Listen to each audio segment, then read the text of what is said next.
ne mangent pas de viande à la cantine le midi avec le repas végétarien, je le sais, parce que le soir, je sais qu'elles ont faim, etc.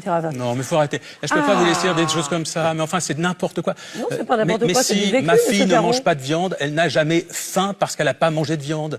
Je crois qu'il faut arrêter cette Non, mais désinformation. Est-ce que le fait de manger végétarien, ça va vraiment moins bien te rassasier qu'un repas à base de viande? Et surtout, est-ce que ça va moins bien te nourrir? On va regarder ce que dit la science. Déjà, la remarque de la dame n'est pas complètement infondée. Certaines études montrent qu'un repas végétarien peut être moins rassasiant, moins calorique et plus rapide à digérer. On a parfois pu constater qu'un repas végétarien entraîne un retour de la faim 30 à 60 minutes plus tôt qu'un repas à base de viande. Mais c'est principalement le cas parce que le repas a été mal construit. Le repas végétarien contenait très peu de protéines et de graisse pour un total calorique plus faible. Et par conséquent, il se digérait plus vite. C'est d'ailleurs la principale difficulté avec les repas végétariens, consommer suffisamment de bons lipides et de protéines. Mais attention, ce n'est pas la viande en soi qui coupe la faim, c'est la densité calorique et la richesse en protéines, graisses et fibres d'un repas. Si ton repas végétarien est construit avec des légumineuses comme les lentilles ou les pois chiches, avec de bons lipides comme de l'huile d'olive ou de l'avocat, et une bonne portion de glucides complexes comme du riz ou du quinoa, tu peux atteindre le même niveau de satiété qu'un repas à base de viande. Mais être rassasié, ça veut pas forcément dire être nourri. Donc on peut encore se demander, est-ce que les régimes végétariens sont moins nourrissants que les régimes à base de viande? Voici ce que dit la science. Cette revue a montré que les végétariens consomment en moyenne plus de fibres,